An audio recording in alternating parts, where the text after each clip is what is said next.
LSU continues to add a new commit. It seems like every few days we'll talk about the latest for the Tigers and if that trend seems like it can continue moving forward. It's Louisiana versus all y'all's Recruit That Boot. I'm Jarrett Roser, joined as always by the versatile Antoine Samuel L. Spiegelman, who's going to talk a little bit with his background, not only from Louisiana, but Texas, because we're covering some bases here in terms of the Tigers recruiting recently. Sam, has anyone ever called you Antoine Samuel L. Spiegelman, and how are you doing this week? I do get a lot of Samuel L thrown in there. Antoine, no. But I mean, obviously the reference back. I mean, pinch me, all right. One of my favorite players. So I'm happy. He's a jack of all trades. I'm loud, so I can see the commonalities between me, Antoine, Samuel, and myself. Some of the recent successes for the Tigers, as I mentioned, in both states, your recent state and then your new state that you've been living in the last year or so. Philip Wright announced his commitment to the Tigers on Friday. We get the Dylan Battle announcement on Monday. We'll talk about those two guys as well as now commitment watch, whether it be LSU or another program for South Carolina tight end Mike Tyler. We'll get into a notable Louisiana Tech commitment toward the end of the show, as well as a top 5 for one of the top remaining uncommitted guys in Louisiana. Sam, let's start with Big Philly, who we have talked about all summer, almost a weekly segment on Philip Wright III, and he is now one of the newest commits to LSU as we expected going into the weekend. He announced his commitment on Friday and gives the Tigers a third really fast wide receiver prospect committed to that 2025 class, a second Destrehan commitment for the group. And instead of going to Michigan, Philly and company can be excited that he's staying a little bit closer to home. No surprises there, but what are your thoughts about what he brings to this class? Yeah. Well, I think, all this focus on Philly Wright, especially this, since he committed, I think Jace is gonna, he's gonna be a little angry with us. But no, I think at this point, it's all about seeing how the traits translate for Philly Wright going into his senior season, which we've said on the podcast is just the most important evaluation from a national standpoint, from a state standpoint, before the All-American games, of course. But the senior season is a tell-all for Philly, who we know has world-renowned track speed, one of the fastest players, one of the fastest recruits in the country. I think in San Antonio in January, he still clocked a sub 4.3 40, if I saw that correctly, if I'm remembering correctly. A lot of numbers the last couple of weeks. Whatever it is, it beats me. I can't keep up with Philly. No matter how many times we try and get out there and race, he torches me. Even when I'm in the Accord, he's still faster than me. By the time I'm really getting up there in my 30s. Anyway, I think it's someone that has all the traits to have a really productive senior season at Destrehan as the leader of that receiving core going in. We know that he can stretch the field vertically. He's a deep route aficionado. What I would love to see is how that speed can be used maybe in multiple ways as a senior. Maybe do more than just stretch the field. And also, obviously volume and production is something that is lacked for Philly. Putting it all together, put that productive senior season together would be great for him. And yeah, I think LSU is doing some work right now at one of the most, college recruit laden high schools in South Louisiana. They have Jace Thomas, who they've won a very competitive recruiting battle over Houston. They get Philly Wright, who they had to basically flip away from Michigan, the defending national champions. And I think that they're trending up with their top 2026 recruit, Jabari Mack, who I don't think he'll be committed before his junior season. But when he does, I think going into his junior year, after a couple of visits back to Baton Rouge this summer, also visits to Ohio State, Alabama, and Clemson, I think you could say LSU is the early favorite with Jabari as well. Yeah, at the Michigan announcement on July 13th for Philly, when we asked who might be next that he, Jacob Washington, Jasper Parker were trying to get to come to Michigan, he wasted very little time saying it would be Jabari Mack. And even then, with Philly heading to Michigan, I assumed, or my early sense of it is that LSU would be kind of the team to beat if there is a team to beat for Jabari, or certainly would figure into his recruitment far more heavily than Michigan at this point. And now Philly is heading to Baton Rouge. And Look, you mentioned maybe we haven't been talking enough about Jace Thomas recently. We'll just have to get some more Jace next week and kind of keep evening those scales. But I mean, great work of late by this staff and recruiting one of the top 5A programs in the state right down the road. A lot of guys that grow up wanting to play at LSU, and so they've got from the veteran 6th-year running back and John Emery Jr. on down to the freshman edge rusher, Kalaj Cobbins, a couple of guys on the way next year and still well-positioned beyond that. Yeah, let's just put it this way. Coach Stephen Robichaux was the head coach when John Emery signed in LSU. And since then, I think they've put out Tut.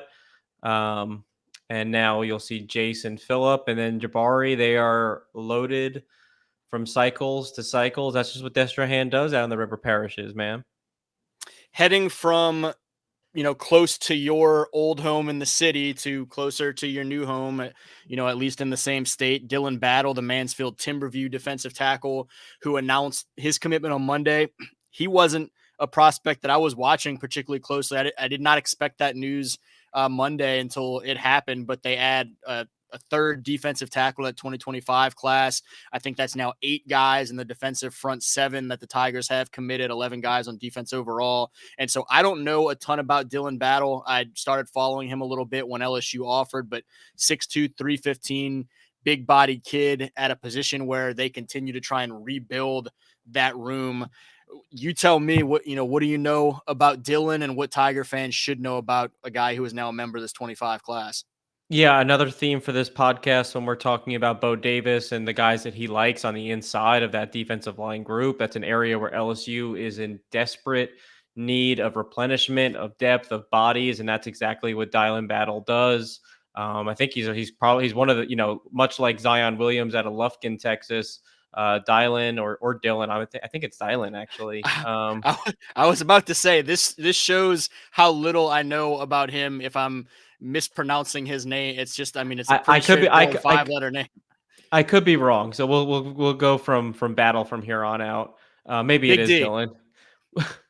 That's what I know. That's what we you call him privately. But Off the rails. Off the rails. This we said it was going to be a slow podcast, but it's off the rails already. Battle brings that big body depth that Bo Davis is looking for. What I can tell you about this recruitment is that at the end of his junior season at Timberview, Texas was definitely at the forefront, and one of the big reasons why was obviously Bo Davis. You saw the same thing with Zion Williams. The relationships that he cultivated in Austin very quickly have matured in Baton Rouge, and obviously, you can wipe away the SEC familiarity with recruiting in the state of Texas now because it's Texas and it's A&M and it's Oklahoma out here. The big recruiting difference used to be playing in the SEC, but someone like Mr. Battle here, I think it's all about the relationship and the connection to Coach Davis and the opportunity to see the field sooner rather than later in Baton Rouge because of that depth that they're trying to overcome. But yeah, Texas, USC, Florida, Michigan, all very heavy on Battle early on. LSU got in a little bit late, but quickly made up ground because of that connection to Bo Davis. You're hearing prospects and throughout these first couple of weeks of camp, the guys that are already in Baton Rouge sing Bo's praises at every opportunity. Just, I mean, kind of coincidentally, Gio Paez, the transfer from Wisconsin, was one of the guys that we had for player availability a couple of hours ago and asked about his transfer decision to come to LSU. He quickly talked about Bo Davis and said that the opportunity to play for him is quote unquote humongous in terms of factors that brought him to Baton Rouge. And then obviously the opportunity to play at an LSU and in the SEC. But he said the track record that Bo Davis brings, and a lot of the guys talking about what they've already seen in terms of feeling like they have a better knowledge base for that position than they've ever had in their lives. Just, I mean, in the early months of Bo being back in Baton Rouge, it's been really impressive and super exciting for LSU fans to hear those returns on Bo back in purple and gold. It's one of the most vaunted position coach jobs in the country. The LSU defensive line coach. Louisiana as a state produces just an absurd amount of defensive linemen per capita. You could that number probably is even more voluminous now when you factor in edge players like Tut Cobbins or someone like Jamon Tapp from a couple of years ago at Arizona State now. And having Bo Davis back, I mean, we've talked about this. I probably said it on the podcast, but you and I talk about this off the air all the time. When they honored Bo Davis at Acadiana last fall after Don McKinley committed to A&M over LSU in Texas. He's beloved in this state. Obviously, stops not only at Texas but at Alabama. His track record in the NFL is one of its best selling points for kids that are 17 and 18 that are trying to choose whether to stay home or go to a school like Alabama or Georgia or Texas. And to say that I can stay in Louisiana and play for someone like Bo Davis, who's been there, done that, and has that, again, hometown factor of being a Louisiana guy, like much of the new and current members of this LSU staff. I think that's the kind of staff that is going to just, continue to ascend. You're seeing that Bo Davis is trying to add bodies and add depth and replenish depth at that position group in this 2025 cycle. I think you're going to start seeing some of the more talented guys that this LSU fan base. So with this 2026 group, names like Jakeem Stewart and Lamar Brown and Dylan Berryman. We already see that Rich Anderson is committed.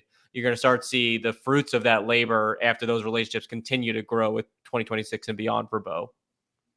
So we hit on the two commits in a span of 4 days now on board, and transitioning to, can the Tigers continue some of that success? You go from one edge of the SEC footprint to the other up in South Carolina, and the Hammond High, South Carolina tight end Mike Tyler, 6'4", 220. He's scheduled for a Saturday announcement where LSU, West Virginia, and Duke are the three teams involved.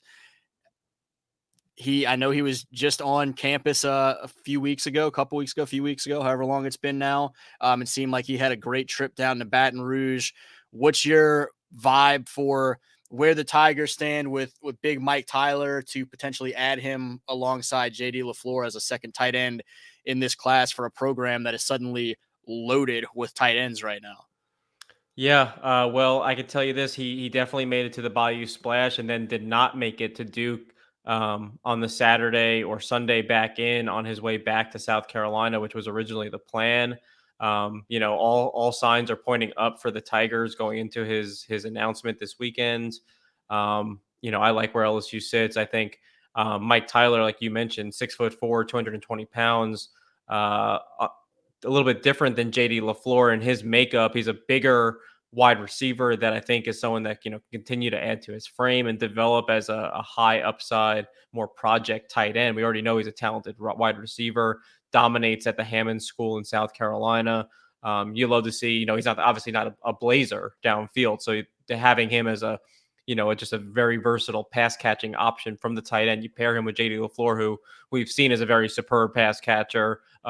And we know that he's a little bit more physical, and given that his dad played in the league, a little more profound as a blocker, what he does out there in Sulphur. But great combination of 1-2 punch for Joe Sloan and Coach Hankton to get in this pass catcher department. It's very exciting for that room as I watch at camp every day, not only Mason Taylor, but Trey'Dez Green already as a freshman, and Kamarian Pimpton has been one of my favorite guys to watch all camp long. And so just a few years removed from that position room being kind of depleted, it's now becoming another strength for that Tigers roster. And so the potential to add another guy, a guy that kind of complements the one that they already have committed, as you just mentioned, with some of the traits that Tyler and LaFleur each bring to the table. Definitely worth LSU fans tuning in and watching on Saturday to see if they can add that piece. Let me ask you this: how are they using Taylor compared to Trey'Dez and Kamorian? Because that's kind of what you see with someone like JD is kind of a version of Mason, who's a versatile but not as physically gifted as someone like Trey'Dez or Kamorian that are heads and shoulders above DBs and safeties. Are they using them in the similar ways, or are they kind of using them in different formats? Yeah, I think from what we've seen, they're using them fairly similarly in that they seem like all three of those guys are guys that they trust to be pretty versatile, where they'll move Mason around the formation and let him split out wide some. And obviously you can do a lot of that with Trey and Pimp too. I mean, the I'm interested to see as they actually get into the season, because obviously a lot more goes into being on the field for an SEC football team than just being athletic and making some highlight reel catches. And there's a level of consistency and just kind of being on top of everything you need to know from a knowledge and preparation standpoint. And so it's tough to transition in as a true freshman, but Trey is somebody that the coaches have repeatedly said is catching up to everything so quickly and being such a quick study that I do expect him to be on the field. And I certainly expect Pimpton to be on the field, and watching the ability to use all three of those guys potentially in some 2 and 3 tight end sets. That's where things will get really interesting to me, is watching them on the field on Saturdays, potentially at the same time, and kind of how they are able to lean into some of those differences in the athletes. Absolutely. So lots of LSU, obviously. I mentioned also Louisiana Tech with a nice commitment just a few days ago, a guy that I'm obviously very high on, longtime bootlegger, and a guy that caught a state championship winning touchdown pass for his Calvary Baptist Cavaliers in December. Colby Thomas, a guy who sprouted up to, 5'10", listed at 5'11", 165, got legitimate 4.4 40s and 10 600s and all these things. And after having to be kind of patient to watch some of his recruiting stuff pick up a little bit this offseason, he finds, I think, a really nice home right down Interstate 20 in Ruston for a program that, regardless of who has been the head coach through the years, likes to sling the ball around. And so adding a really quick slot receiver that can be relied upon in some clutch moments. I'm excited, man, about the opportunity for KT to be a Bulldog right there. What are your thoughts on a guy that is, not a guy that's been as highly headline recruited as Philip Wright, but a guy that has been a steady, notable prospect in this 2025 class in Louisiana?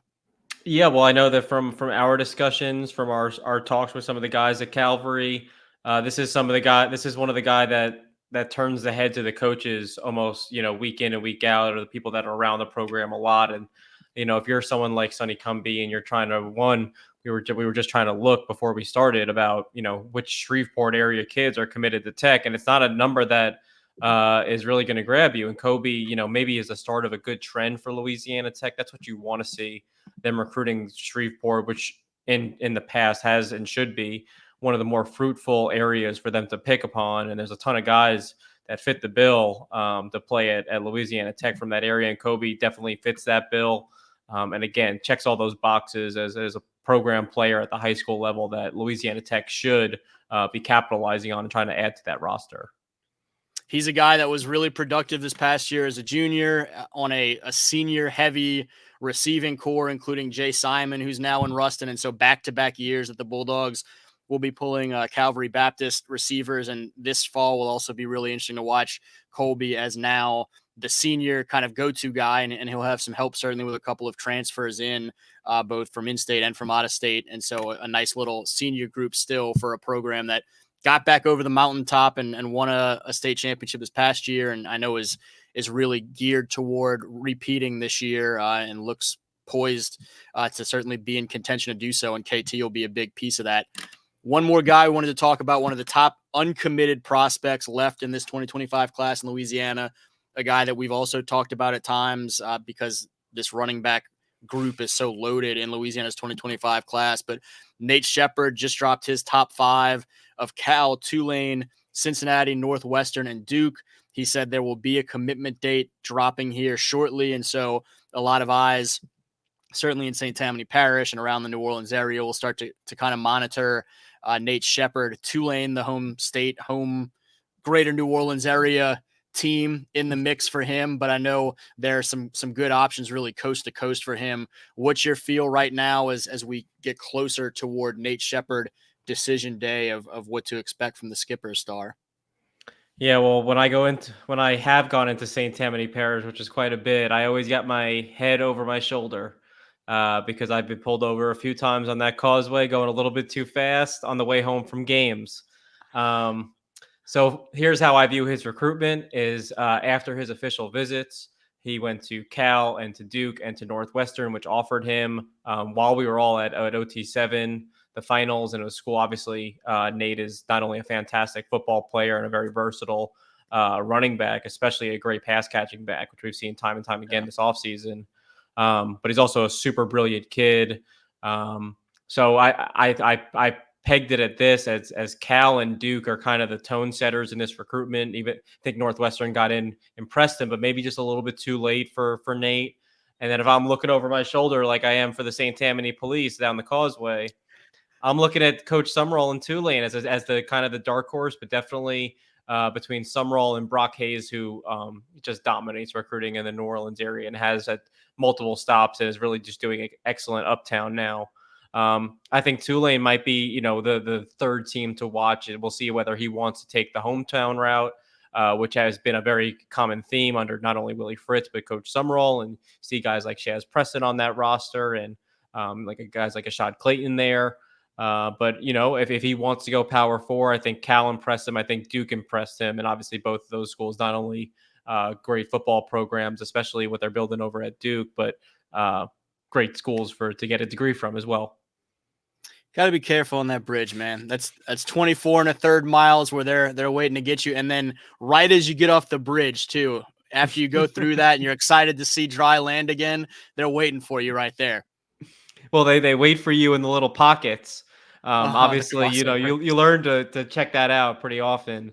But yeah, you're right. They'll catch you as soon as you get on or off, and on both sides, Jefferson Parish and St. Tammany, equally excited to ticket you if possible. There you go. A lot of LSU info, a lot of Louisiana Tech, as well as top uncommitted Louisiana prospect with Tulane very much in the mix.